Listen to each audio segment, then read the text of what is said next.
있습니다. 조금 전 비대위에서 혁신전 발표하기 직전까지 의원님께 어떠한 사전 연락이나 공유가 없었는지 여쭙습니다. 합의되지 않았던 그 인사안 통과시키겠다는 문자를 받았습니다. 그런데 전체적으로 말씀드릴게요. 사실 그전 혁신위원회들이 있어 왔습니다만 성공하지 못했습니다.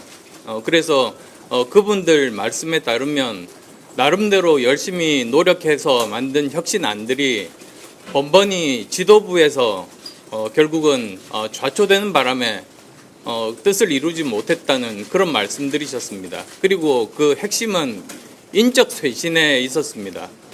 그래서 저는 이번 우리 비대위 이 혁신위는 반드시 성공을 해야 되기 때문에 미리 약속을 받는 것이 옳다고 판단했습니다. 그래서 인선안이 미처 합의되기 전에 먼저 저희들이 이런 인적 쇄신안에 대해서 최소한의 인적 쇄신안 두 분이라고 말씀드릴게요. 에 대해서 인적 쇄신안을 비대위에서 받을 수 있겠는지 그 의사부터 먼저 타진을 했는데 주말 동안 여러 번 이렇게 의견을 나누면서 결국은 받지 않겠다는 그런 답을 들었습니다. 그래서 만약에 그렇다면 제가 혁신위를 할 이유가 없다. 그리고 또 그렇게 해서 만약에 제가 혁신위를 한다고 하더라도 그게 받아들여지지 않으면 실패하고 우리 당에는 더 큰 해가 될 거다. 이런 판단을 하게 됐습니다. 지금 방금 말씀하신 인적 쇄신 대상 부분이 저희가 예상하는 그런 구조류 그런 분들인지 어떤 기준을 말씀하시는 건지. 지난 대선 기간 동안에 일종의 정치적인 책임을 지는 자리에 계셨던 분들에 대해서 말씀드린 겁니다. 대선 후보 교체 논란 관련해서로 좀 이해를 하면 예.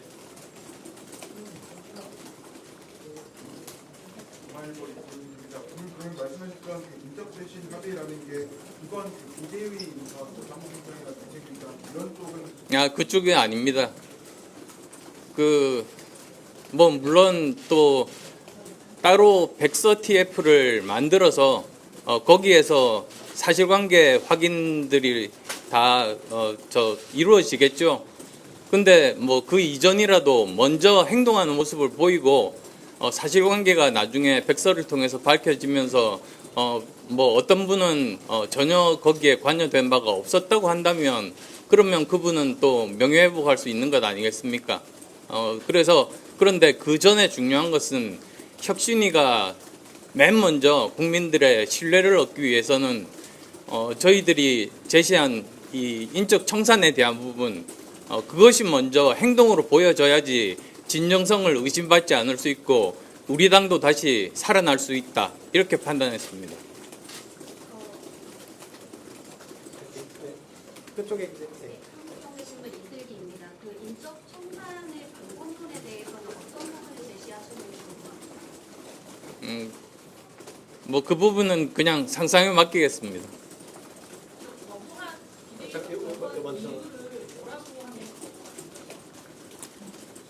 그게 제가 구구절절 말씀드리기는 어려우니까요.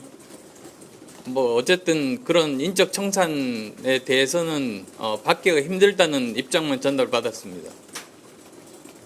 저는 SBS 김형래입니다. 오늘 비대위에서 혁신위원 6명에 대해서 인선을 발표하고 1명만 발표를 보류했는데 근데 그것 자체가 전체적으로 합의된 안이 아닙니다. 그리고 또 분류상으로도 맞지가 않습니다. 거기 이제 보시면 현역 의원이라든지 원외 당협위원장이라든지 또 비원외 당협위원장 이렇게 돼 있거든요. 근데 그거 자체가 합의된 안이 아닙니다. 대표님, 아까 비대위에서는 5명은 다 받은 것처럼 말씀을 하셨는데 그 5명은 그 실종 분들이 아니라는 그 중에서 뭐 최소한 한 명에 대해서는 제가 합의해 준 바가 없습니다. 아마도 뭐 좋게 뭐 말씀드린다면 제가 합의한 걸로 착각하신 것이 아닌가 이렇게 생각합니다. 저는 그리고 비대위원 6명 전부 될 때까지는 이 안이 이렇게 비대위에 올라갈 줄은 몰랐습니다. 그러면 혁신위원장은 사퇴를 하시는 건가요? 예, 그렇습니다. 혁신위원장 맡으실 때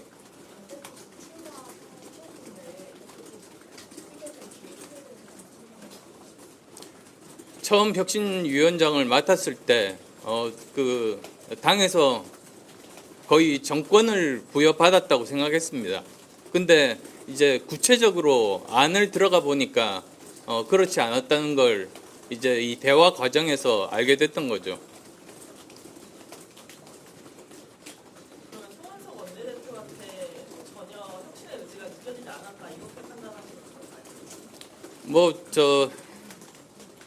지금 현재 오늘 한 일간지 보도를 보면 아시겠지만, 그리고 또 뭐 갤럽이라든지 리얼미터를 보면 아시겠지만, 대구 경북의 우리 당 지지율 자체도 거의 절반 수준으로 떨어져 있지 않습니까? 그래서 저는 굉장히 그 위기감을 가지고 있는데, 그것에 대해서 그렇게 공감대 형성이 좀 위협했던 것은 아닌가 생각합니다. 그러면 신윤과 아까 2명의 인적 청산 요구를 했었다고 했는데 이게 안 받아도 될까요? 아니 뭐 이게 친윤이고 뭐 이런 계파에 대한 문제가 아니었습니다. 그러니까 친윤이나 영남의 어떤 기득권에 대한 청산이 전반적으로 이루어져야 된다고 그렇게 보시는 건가요? 일단은 이제 최소한의 인적 청산을 행동으로 보여주면 이제 국민들이 믿고 그에 따라서 결국은 나중에 백서를 통해서 진실이 밝혀지면 거기에 따라서 그 범위가 확대될 수도 있겠죠. 그런데 그건 이제 일을 시작하면서 먼저 그것이 받아들여져서 그 다음에 하는 여러 가지 혁신안에 대해서 무리가 없도록 되었을 때 가능한 일이었겠죠.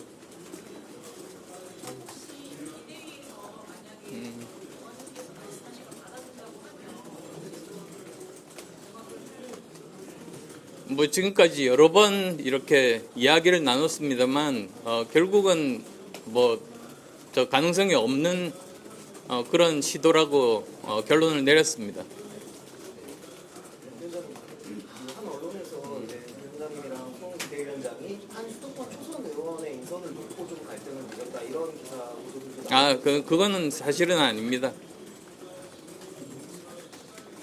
그래서 뭐 인선에 대해서는 사실은 서로 합의가 되는 사람으로 하자 이런 것이 모여졌습니다.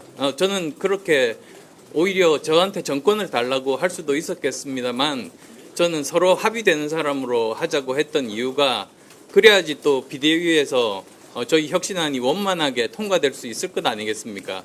그런 의도에서 이렇게 정했던 겁니다. 근데 그런 인선안 이전에 제일 첫 번째 혁신안으로 인적 쇄신안에 대해서 통과할 수 있겠느냐고 물어봤을 때 통과가 힘들다는 답변을 듣고 그러면 그 다음부터는 어떤 혁신들도 잘 이루어지지 않겠다는 그런 생각을 하게 됐습니다.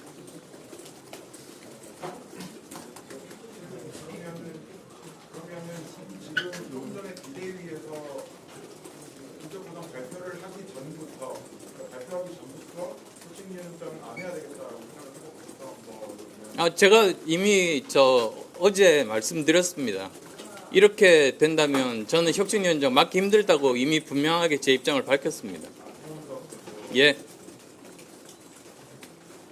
오늘 비대위에서 이렇게 합의 없이 인선을 발표한 이유가 뭐라고 생각하세요? 저는 모르죠.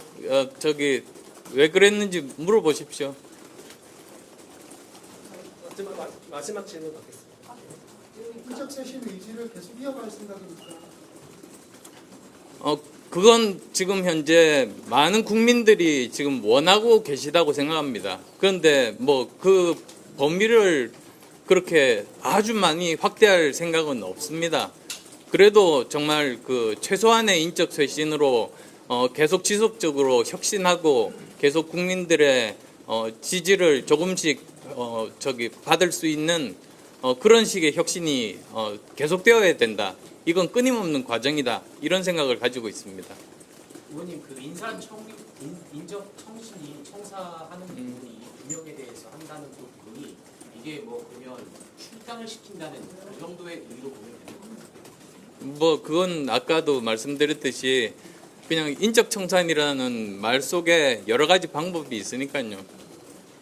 아까 인적 청산에 후보 교체 뭐 그런 식으로 여지를 주셨는데 그렇게 한정하신 이유가 응? 어떤요? 아까 대선 후보 교체와 관련해서 뭐 여지를 남겨주셨는데 그 분들로 한정한 이유가 뭔데 인적 청산에 우선은 지금 현재 사실 뭐 진실 규명하려면 시간이 걸리지 않습니까?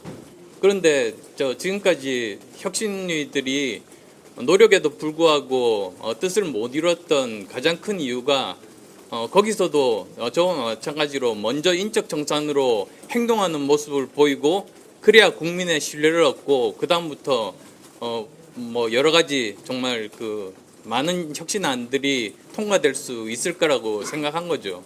근데 뭐 저도 마찬가지로 지금 현재 뭐 그 비대위에서 이 부분에 대해서 통과시킬 의지가 없었습니다. 여기까지만 하겠습니다. 저희 그럼 분명히 그 인적 청산의 기준은 뭐였나요? 그건 왜 그 사람들이 인적 청산이 돼야 되냐라는 설명은 어떻게 해요? 법적인 뭐 또는 법적이라기보다 정치적인 책임을 가진 분들이라고 그렇게 말씀드리겠습니다. 뭐에 대한 보시죠? 예. 여기까지만 하겠습니다. 의원님 네. 인적 청산 언제 제안하신 건지 혁신위원장 수락 직후인지 아니면 그 전에도 말씀하시면서 직후에 말씀드렸죠. 여기까지만 하겠습니다. 감사합니다.